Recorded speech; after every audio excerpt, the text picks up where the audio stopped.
Class 9 की अपन exercise पढ़ रहे हैं 6.3। इसके अंदर तीसरा प्रश्न जो दे रखा है कि आकृति में यदि AB समांतर है DE, AB समांतर क्या है DE, कोण BAC, BA और C यानी कि ये कोण आपको दे रखा है 35 डिग्री, और CDE, CD और E ये दे रखा है 53 डिग्री। तो DC और E ज्ञात कीजिए, DC और E एक तरह से ये आपको कोण पूछा गया है, इस कोण का मान निकालना है। तो सिंपल सा आपको दिख रहा है, देखिए CD और E एक तरह से त्रिभुज दिख रहा है, और यदि आप इस त्रिभुज के दो कोण का मान पता कर दे तो आपको तीसरा कोण निकालने में बहुत ही आसानी रहेगी, क्योंकि तीसरा कोण अपन आसानी से निकाल सकते हैं। त्रिभुज के तीनों कोणों का योग क्या होता है 180, और 180 में से जब दो कोणों का योग मैं घटा दूंगा तो तीसरा कोण मुझे मिल जाएगा। परंतु बात यह है कि इस कोण को कैसे लाए, तो इसके लिए आपको प्रश्न के अंदर दे रखा है, देखिए क्या कि आकृति में यदि AB है वो समांतर है DE, ये जो AB है वो समांतर क्या है DE। तो इस समांतर रेखाओं को एक तिर्यक रेखा काट रही है, देखिए AE। अब यदि दो समांतर रेखाओं को एक तिर्यक रेखा काटे तो उनके एकांतर कोण क्या होते हैं समान। तो यहाँ पे स्पष्ट आपको नजर आ रहा है कि ये कोण है वो इसके क्या हो जाएगा एकांतर कोण। तो यहाँ पे लिखते हैं, देखिए कैसे करना है इसको, बहुत ही सिंपल प्रश्न है। यहाँ लिखना है चूंकि AB समांतर है DE, ये जो AB है वो समांतर है DE, यहाँ स्पष्ट रूप से दे रखा है प्रश्न में।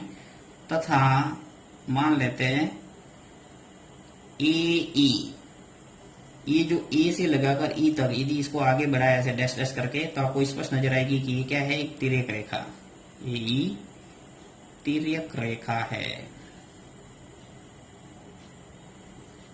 तिर्यक रेखा है। अतः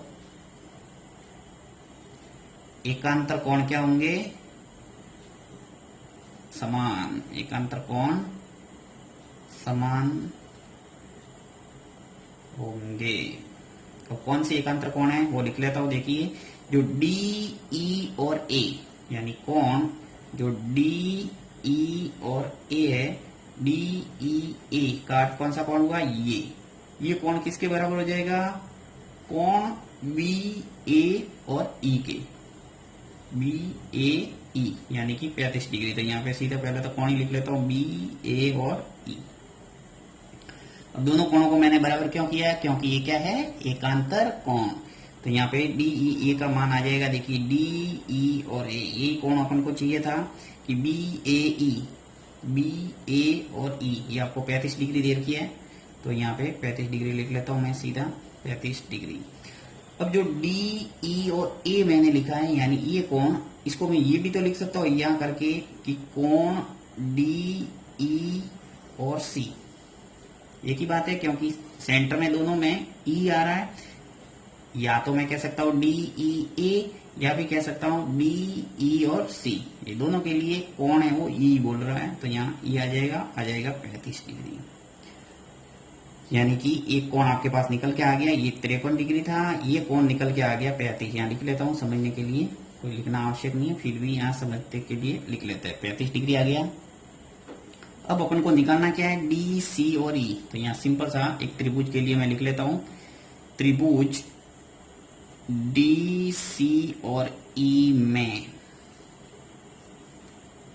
तीनों कोणों का योग है वो 180 के बराबर कर देता हूं, क्योंकि त्रिभुज के तीनों कोणों का योग क्या होता है 180 डिग्री। तो यहाँ लिख लेते हैं कोण DEC, DE और C, दूसरा कोण है CD और E, यानी जो भी कोण लिखते हो उसको सेंटर में लाना। मुझे E लिखना था तो मैंने DE और C लिख दिया, यानी ये कोण आ गया। अब मैं लिख रहा हूं CD और E, यानी कि ये कोण आ जाएगा।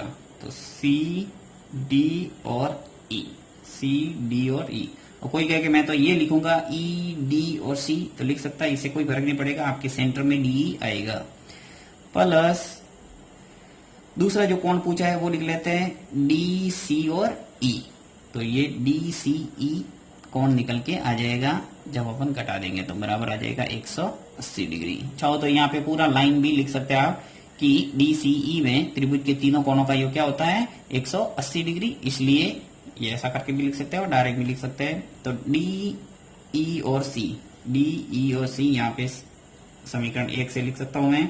35 डिग्री जो मैंने लिखा था यहाँ लिख लेते हैं 35 डिग्री, फिर प्लस सी डी और ई, ये आपके दे रखा है 53, लिख लेते हैं 53, प्लस डी सी ई, ये पूछा है ऐसे के ऐसे लिख लो, डी सी और ई बराबर 180 डिग्री।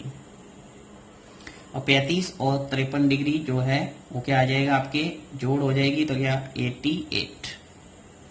88 डिग्री कोण ऑफ डी सी और ई बराबर है 180 डिग्री। अब जो कोण पूछा है डी सी ई निकल के आ गया, देखिए 88 को मैं पक्षांतर कर दूंगा तो 180 में से 88 घट जाएंगे तो निकल के आ जाएगा डी सी और ई का मान। 180 में से 88 गए तो क्या आएगा 92 डिग्री, 92 डिग्री, ये आपके उत्तर।